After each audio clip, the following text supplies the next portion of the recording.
When I was in high school, my father moved our family from New York to a town called Lubbock, Texas. Oh, some of you heard of Lubbock? Yeah. For the rest of you, Lubbock is a Native American term for dead dirt. Nothing grows out there. It's the flattest place I've ever been in my life. You guys got beautiful mountains here and all kinds of foliage, but no. Lubbock is like nothing. No mountains, no hills, no trees, just dirt. On a clear day, you can see China. And I was in high school, and my dad moved from New York to Lubbock, Texas. First 6 months I was there, everybody thought I was a Mexican.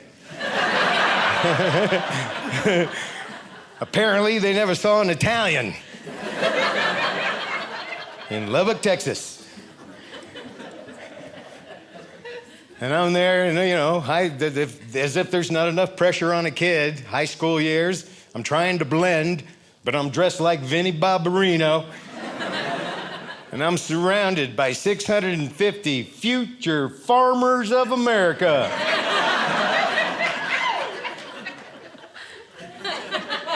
Just staring at me. Make them say something. How you doing? Told you he wasn't no Mexican. I'm not kidding. I have friends in New York with names like Frank Malachi, you know, Mark Simfracco, Tommy Tallarino. Now I got friends named Junior, Bubba, and Skeeter.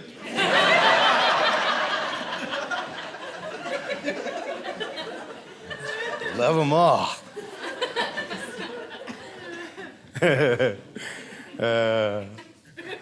Yeah, so anyways, my dad retired there, and that's where I met my wife.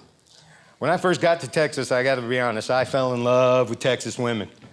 I like that big hair, you know, that Texas drawl, the way they sound when they talk. Oh man, that got me. And the best part is that they don't have mustaches like my cousins in New York. Bonus, right? But they just talk, I melt, you know, so I married a Texas girl, and I love her to death. The funny thing is, even when she's not nice, she still sounds nice. She gets mad at me almost every single day. I don't care. It's so cute, really, it makes me giggle. Which, by the way, makes her more angry. But this is how, I'm not kidding, this is how she sounds when she's mad at me. She'll just go, I hate you. Nuh-uh. It's like, yes, I do. I hate you. Yes, they do smell. You're sick. But my favorite thing in the whole wide world is when I get on her nerves. She'll just look at me and go, quiet. You know how beautiful that is to me? It takes my wife so long to say the word quit.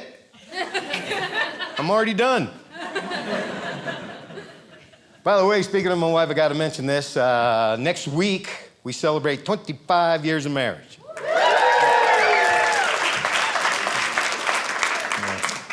Whatever. It always amazed me. I tell the audience how long I've been married, and everybody applauds. But you got to be honest. The only reason you're clapping is because by today's standard, any marriage over 10 years is impressive, isn't it? Nobody stays married forever anymore like they used to. Today in our country, half of every marriage fails. 50% end in a divorce. Out of curiosity, by applause, how many married people are in the room right now? That's great. I hate to tell you this.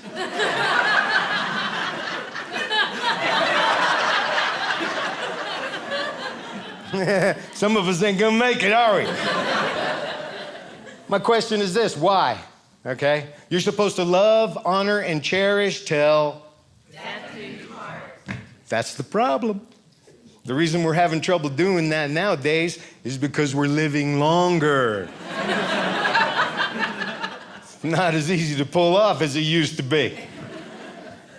And it's not fair to begin with. Marriage was created thousands of years ago. Think about that. Back then, if they said, do you promise to love, honor, and cherish till death do you part? You're at the altar going, sure. Life expectancy was what, 31, 32? You're at the altar, I'm gonna be married forever. Yes, you are. And here I'm coming up on 25, and that's, can't believe how fast time flies. And every time I bump into one of my divorced friends, and they're all miserable, they all ask me the same stupid question, like, wow, dude, I didn't know you've been married that long. What's your secret? And I'm like, I got nowhere else to live. Believe me, I wish I had somewhere else to live. Just can't afford it. Don't get me wrong, I love my wife. I love her dearly, I love her very much. 25 years is nothing, all right? But I'm gonna be honest with you, I don't wanna live with her anymore. I want my own house. Matter of fact, I want my own house to be next door to her house. That way I can just walk over and see her every day. And people tell me that's stupid. I go, no, you don't understand. After all these years of marriage, and it's my fault, I blame myself. I have spoiled my wife so much that she has developed this ability to do absolutely nothing. I do the cooking, I do the cleaning, the grocery shopping, the laundry, you name it. She sits on the couch eating ice cream, watching Dr. Phil. Luckiest woman in the world, right? And here's the thing, I don't want to say she's lazy, but her name is Susan.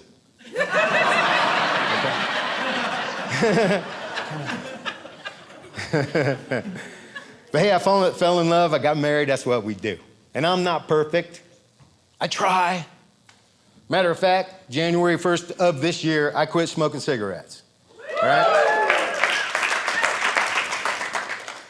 January 13th, I started back.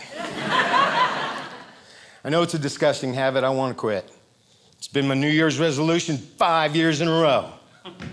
That's how dedicated I am. And I've done everything, I tried the gum, I took the pill, I chewed the patch. Because I want to quit. This is what bothers me. My wife's on my case about it. I don't blame her. But she used to smoke, okay? She doesn't smoke anymore. But she used to. So you would think I'd get some sympathy, wouldn't you? No. Former smokers are the worst non-smokers. They're the ones who never shut up. When my wife and I dated, we both were smokers, okay? And then we got married, of course. The day my wife found out she was pregnant, the day she found out was the last day she ever touched a cigarette. And she did it with such ease, it blew me away. She just set them down and walked off. She was just so, I'm pregnant. I'm gonna have a baby. I'm gonna be a mommy. I'm never gonna smoke again. put them down and walked away. La la la la la la. That was it. That was it. And here's me trying to quit. Constantly, I'm doing my best. Don't even smoke in the house near anybody. I go outside. But even though I'm out there trying to sneak one, there she is, tapping her toes. Why can't you quit? I did it. Why can't you do it?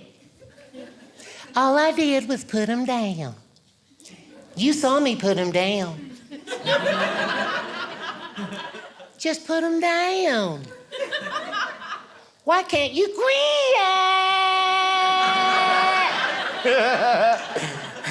By the time she finished saying quit, I smoked 2 and was lighting a 3rd.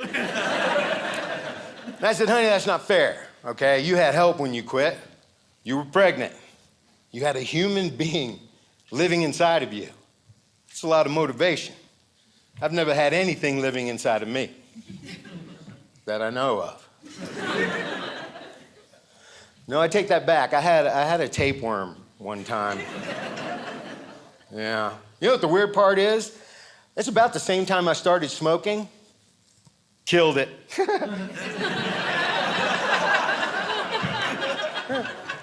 I don't know if you're aware of this, but tapeworm's no joking matter. 2,000 people die every year from tapeworm. That's right. Cigarettes saved my life. So now I got to go to the doctor, get a physical. I'm a dad. My wife made me go. And by the way, if any of you gentlemen in this room have ever been through a full physical, what a pain in the butt. It's not just one visit. You got to go in and give a blood sample. Then you got to give a urine sample, then a stool sample. Then got to go get some x-rays. Then you got to do an EKG. Then you got to do a stress test. And after all these tests, you start to get paranoid. What if they find something? What if it's terminal? And to get my results of my physical, I got to go see my doctor again. And you ever just go to the doctor's office, you're waiting, they call your name, they bring you back into a little room, and you're sitting on some paper. And there's no crayons in sight anywhere. So the doctor walks in, he's got a clipboard. He looks at me, he says, Steve, your test results are perfect. There's nothing wrong with you at all. So naturally I said, I can keep smoking.